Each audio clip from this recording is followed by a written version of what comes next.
Como surgiu a Igreja Católica? Bom, para responder a essa que é, sem dúvida, uma das perguntas institucionais mais fascinantes do mundo ocidental, a gente precisa mergulhar em nada menos que 1.500 anos de história. O caminho que moldou a maior instituição cristã do mundo só faz sentido de verdade quando a gente analisa tudo isso através de duas lentes muito diferentes, mas igualmente importantes. De um lado, as tradições teológicas, e do outro, a realidade histórica documentada. E logo de cara, uma simples pergunta já cria um mistério gigantesco. Afinal, quem foi o primeiro Papa? Parece algo direto ao ponto, né? Mas a resposta depende 100% do ponto de partida de quem está analisando. Se a gente olhar por meio da tradição baseada na fé, a resposta está na ponta da língua. Agora, se a gente for buscar as evidências acadêmicas, o quadro fica infinitamente mais complexo.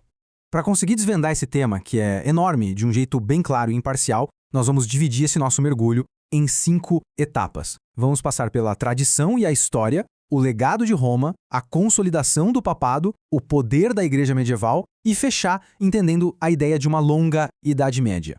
Ponto 1. A tradição e a história. O melhor jeito de começar é justamente colocando lado a lado a forma como a teologia e a história enxergam a fundação da Igreja. De um lado, a crença católica sustenta que a instituição foi fundada ali, de forma direta e quase instantânea no século I, quando Jesus teria entregado as chaves a Pedro. Do outro lado, o olhar do historiador aponta para uma realidade muito diferente, uma formação extremamente lenta e gradual, um processo que levou séculos para ganhar aquela forma centralizada que a gente conhece hoje.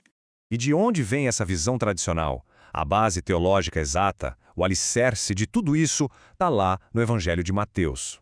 É aquela famosa passagem onde Cristo diz que Pedro é a pedra sobre a qual a igreja seria construída. É isso que cria o fundamento do chamado primado petrino na tradição.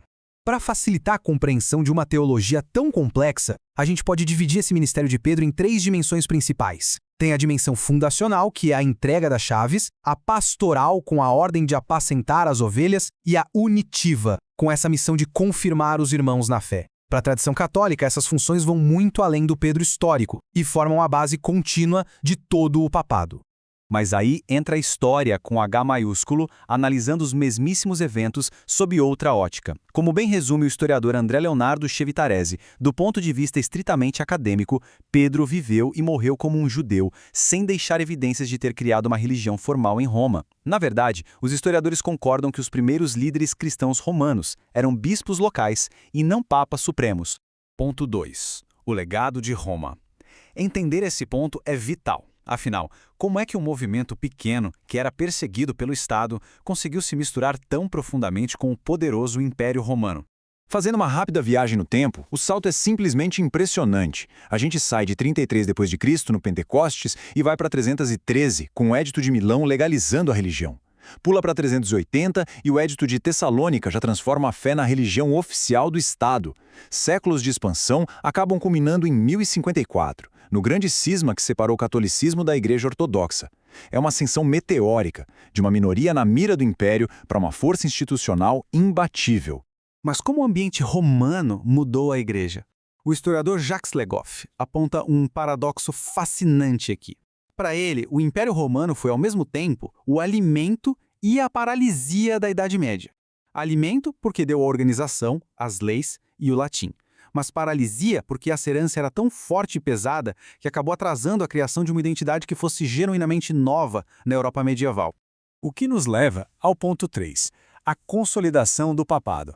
A grande questão é, como o bispo de Roma acumulou tanto poder a ponto de virar o líder definitivo do cristianismo ocidental?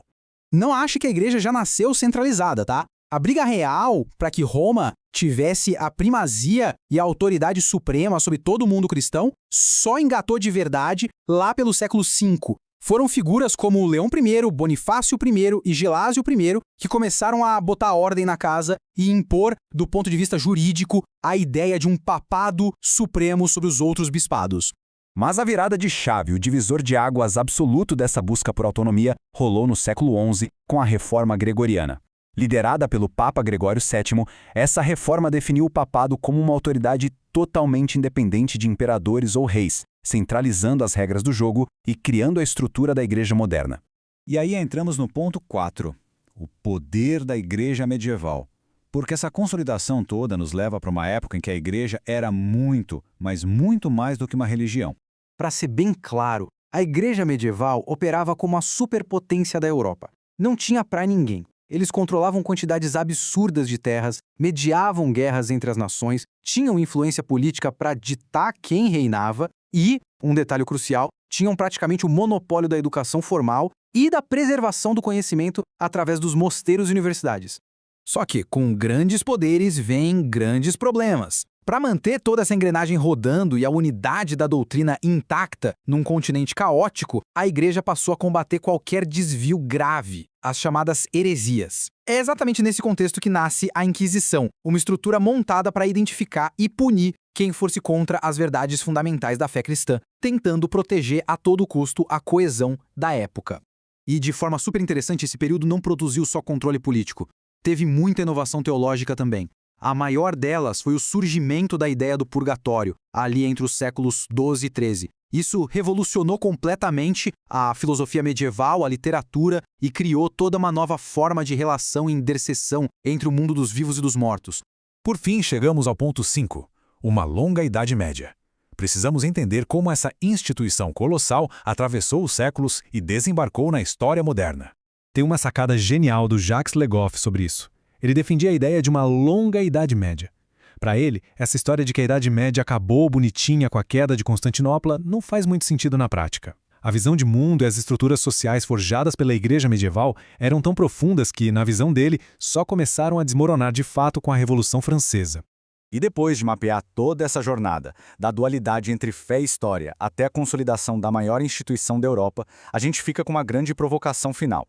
Sabendo que o cristianismo ditou as regras da ética, da arquitetura e das universidades no passado, até que ponto esse legado gigantesco continua guiando, muitas vezes de forma invisível, as instituições e os nossos valores no mundo ocidental contemporâneo? Fica aí a reflexão.